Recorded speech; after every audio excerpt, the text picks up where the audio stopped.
Hello everyone! Today I'm going to be remaking a video I made quite a while ago, and that is how to make your inks Copic-proof. Now, this is more for using inks with a dip pen, so whenever you line art something, it makes it Copic-proof. There are multiple ways to go around this if you don't want to go through all these steps, like scanning your line art in and printing it, because Copics are meant to work with printer ink. Or there's also the option of buying an ink that's actually Copic-proof, and if you want to see a list on, different inks and whether they're Copic and or waterproof, I will have a link in the description below to where you can go check that out.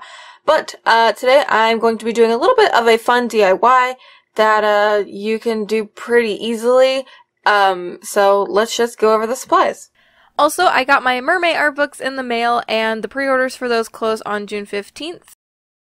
If you want some bonus goodies with your art book, now would be the time to order one. So there will be a link on the screen to where you can go pre-order. So first off, you're going to need whatever ink you're trying to Copic-proof. In this case, I'm using Dr. P.H. Martin's Bombay India ink. This is waterproof, but it is not Copic-proof, and so we're going to be making it Copic-proof. Then you're going to need some Copic Colorless Blender. You can use rubbing alcohol, but from my experience, it only slightly lessens how much it feathers and bleeds used with Copics, whereas Copic Various Ink Zero, which is a colorless blender, actually is like formulated for Copics, so it helps a lot. Of course, you're going to want something to mix your ink in. Please do not mix your mixture into your ink bottle because you could potentially ruin it, just in case your ratios are wrong or something. So always use a container for mixing.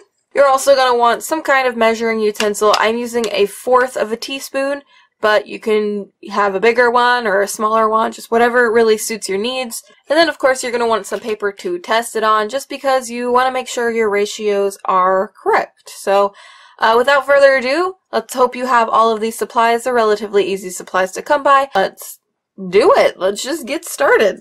So first off, what I'm going to start with doing is shaking up my ink, because I'm pretty sure this has probably been settled for a while. So first off, I'm going to start out by actually measuring the colorless blender. So I'm going to start out by doing 1 part ink to 1 part colorless blender. So I'm just going to use 1/4 of a teaspoon of each.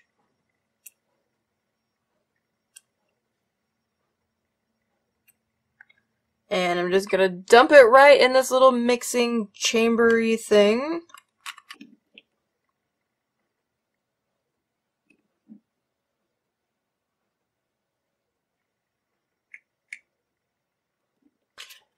Another thing I didn't mention, you're probably going to want a lot of paper towels because this can get messy.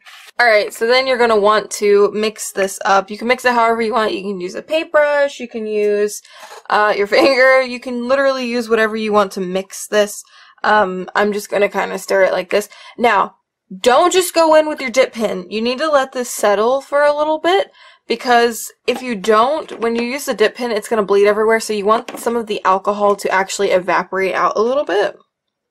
So just kind of leave it. I would say let it sit for about 5 minutes before you jump in and use it.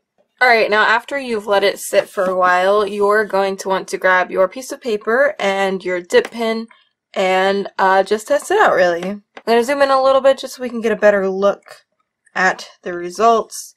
So we're just going to write test. Now it does feather a little bit. And if you want, you can try adjusting the ratio, or you can let it sit for longer.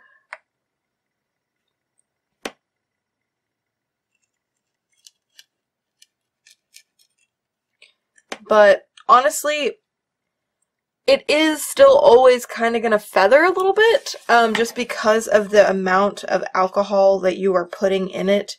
Alcohol tends to feather, so that is one thing you want to keep in mind. And you do want to let this dry for a little bit before you start like going over it with Copic marker. One thing I want to show you as well is how this feathers when you don't have any alcohol in it in comparison. So this is just the ink itself. If I can learn how to write. Now you see it doesn't really feather that much, especially in comparison.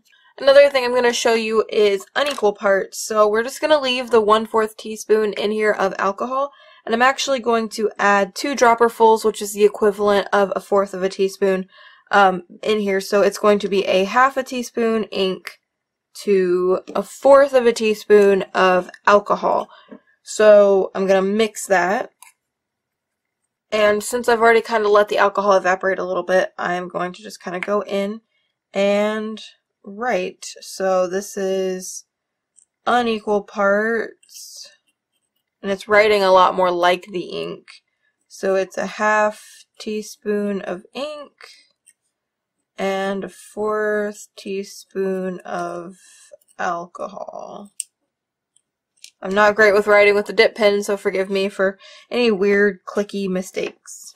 Alright, so I'm going to let these dry for a little bit just because I want to get the best results possible.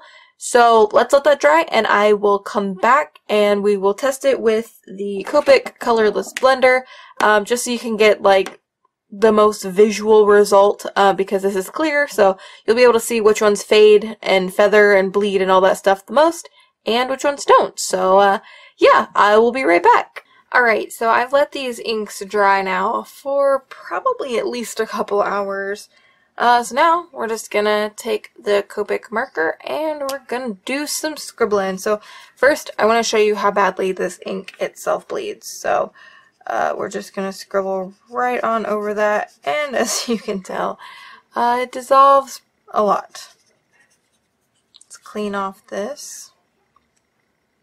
Alright, now let's go over, it was the feathery kind, so it was the equal parts, 1/4 teaspoon of each.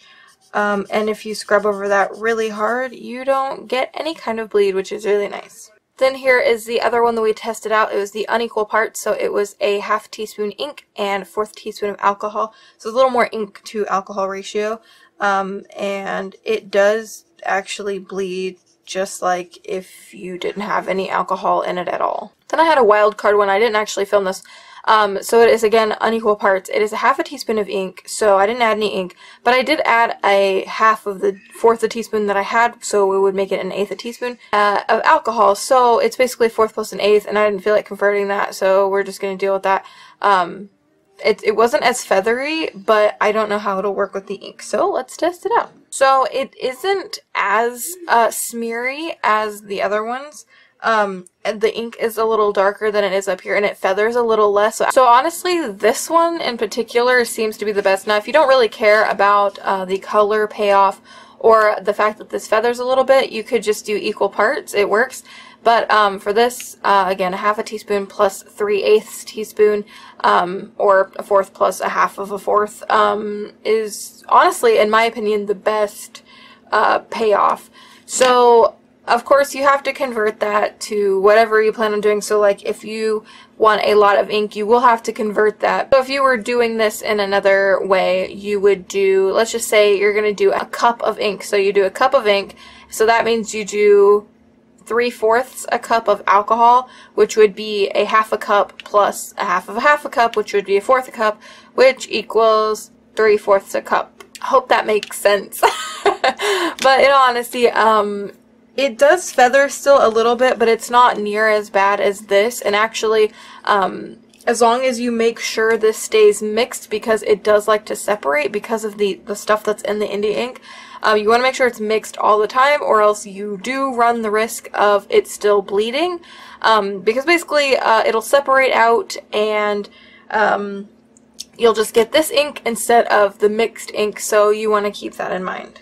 Now, I do want to throw a disclaimer out there. I am in no way saying this is like the only way to do it. This is just the way I have found to do it, and trust me, I've spent a lot of hours trying to figure this out. It may work for you, it may not work for you. I would make sure your ink has had plenty of time to dry. Make sure you keep it really well mixed.